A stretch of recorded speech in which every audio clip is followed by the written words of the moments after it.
Good morning friends, मेरा नाम है कल्पना शुक्ला और मैं स्वागत करती हूँ आप सभी का नीरी स्टडी में।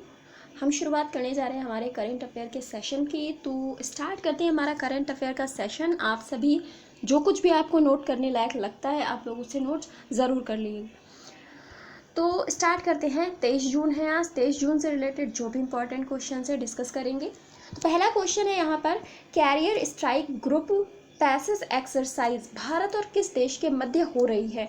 ये एक एक्सरसाइज है जो भारत और किस देश के मध्य हो रही है। Carrier strike group passage exercise, ये एक समुद्री अभ्यास है। आप समझ सकते हैं कि इसमें समुद्री गतिविधियों पर जो भी एक दूसरे की मदद की जा सकती है कि किस प्रकार से समुद्री गतिविधियों पर नज़र रखी जा सके, पनडुब्बियों को कैसे यूज़ किया जा सके, उससे रिलेटेड ये अभ्यास है पैसेज एक्सरसाइज। और भारत और किस देश के मध्य हो रही है, तो भारत और अमेरिका के मध्य हो रही है ये पैसेज एक्सरसाइज, आपको याद रखना है।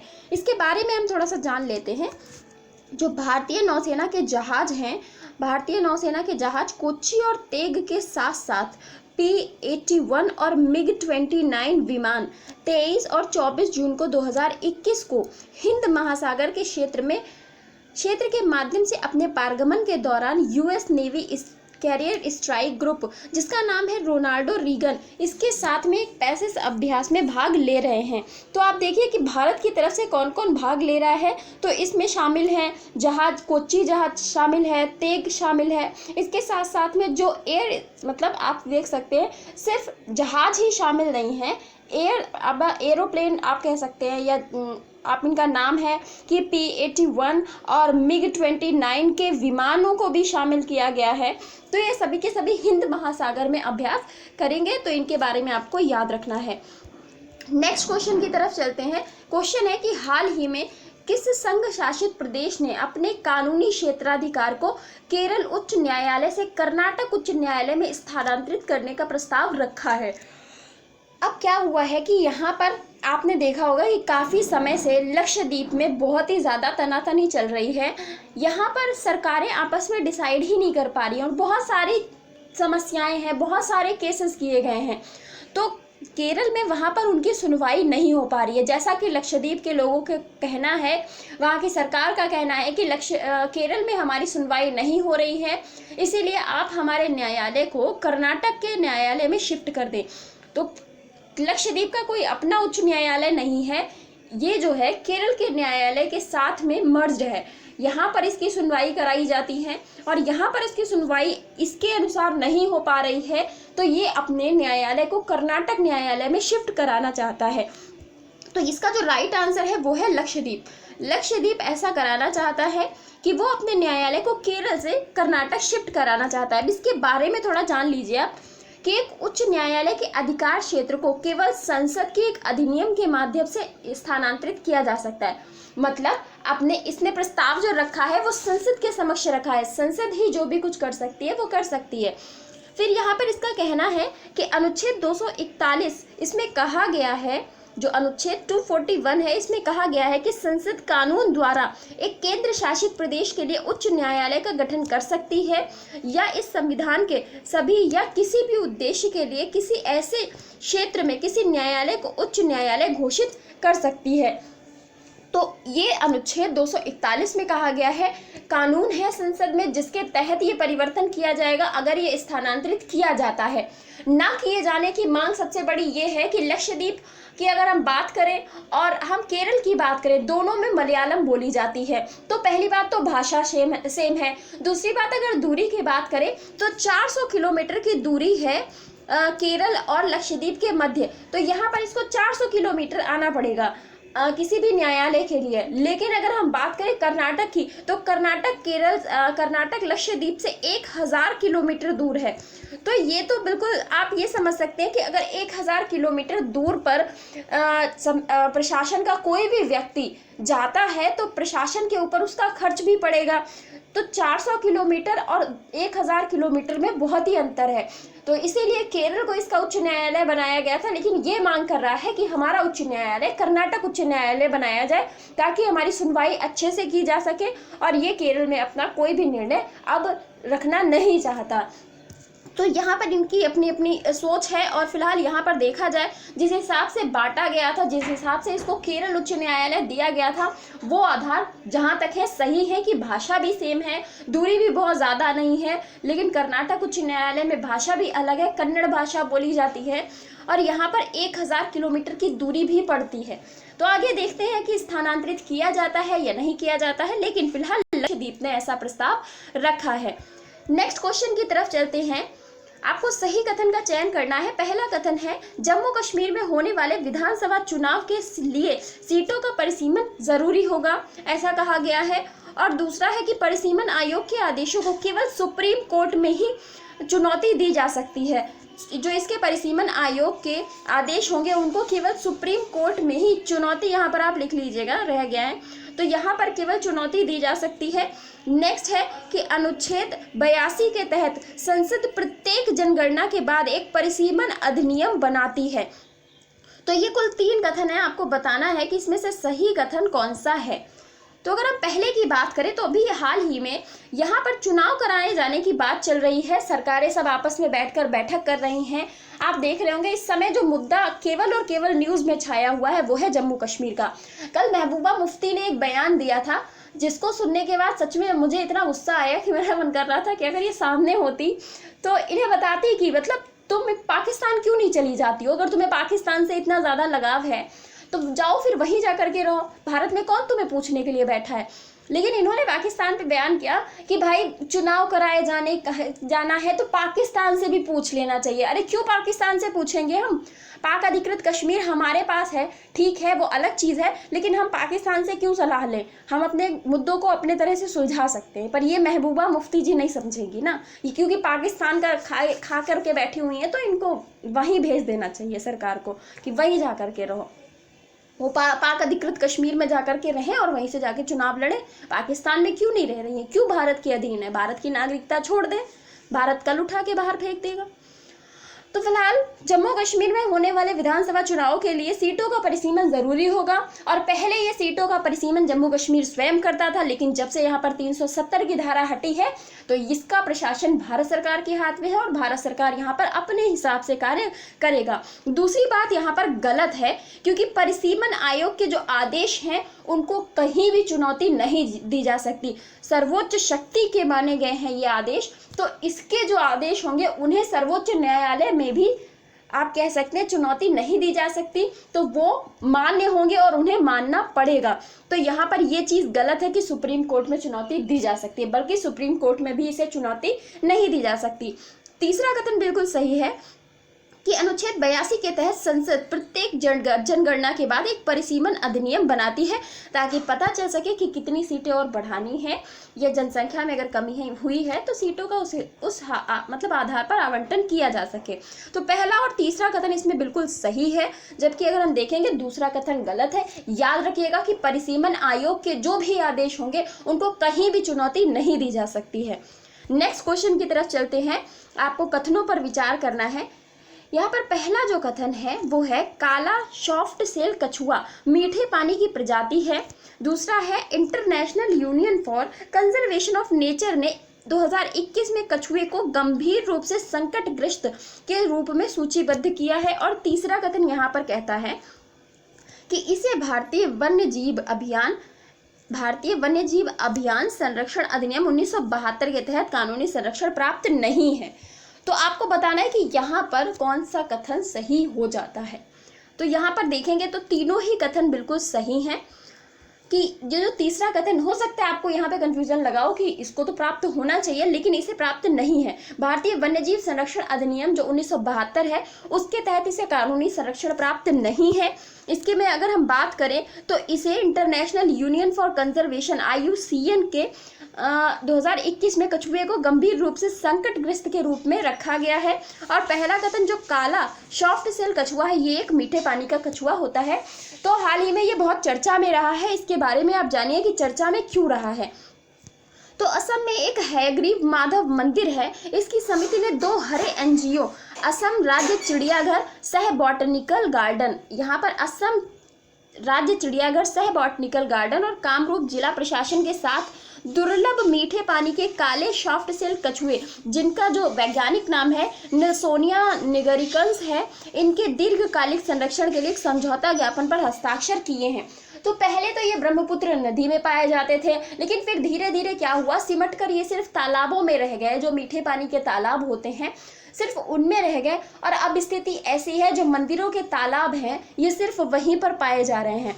तो स्थिति ऐसी आ गई है कि अगर यहाँ भी इनको संरक्षण नहीं दिया गया तो हो सकता है कुछ दिन बाद ये यहाँ से भी समाप्त हो जाए। तो इनको संरक्षण देने की ज़रूरत है, जिसके लिए एक समझौता ज्ञापन पर हस्ताक्षर किए गए हैं। ये असम के हैग्रीव माधव मंदिर में एक तालाब है जिसमें ये पाए जाते हैं, इसीलिए वो मंदिर आगे बढ़ करके आया है इनके संरक्षण के लिए। आगे हम बात करते हैं, कनाडा के प्रधानमंत्री जस्टिन ट्रूडो ने देश के सुप्रीम कोर्ट के पहले किस अश्वेत व्यक्ति और भारतवंशी को जज के रूप में नामित किया है। मोस्ट इम्पॉर्टेंट क्वेश्चन है, इसके बारे में आप ज़रूर ध्यान रखिएगा। इनका नाम है महमूद जमाल। देखिए क्या होता है कि ये जो कंट्रीज़ है, कनाडा है, अमेरिका है, यहाँ पर किसी अश्वेत व्यक्ति का ऐसे उच्च पद पर पहुंचना बहुत ही बड़ी बात हो जाती है, क्योंकि यहाँ पर श्वेत और अश्वेत को लेकर के बहुत दंगा रहता है। आप देखते होंगे अमेरिका में जितने भी ये छोटे मोटे युद्ध होते रहते हैं, युद्ध का मतलब है लड़ाइयाँ यहाँ पर, तो ये भी जो भी झगड़े होते रहते हैं श्वेत और अश्वेत को लेके होते हैं, धरना प्रदर्शन होते हैं। तो यहाँ पर ये बहुत बड़ी बात है कि कनाडा के प्रधानमंत्री जस्टिन ट्रूडो ने वहाँ का जो सुप्रीम कोर्ट है उसके लिए महमूद जमाल को जज के रूप में नामित किया है। और ये एक अश्वेत व्यक्ति है और उसके साथ साथ में एक भारतवंशी है, मतलब भारतीय मूल के हैं। तो ये बहुत ही इंपॉर्टेंट है महमूद जमाल, जिनको कि नामित किया गया है कनाडा में।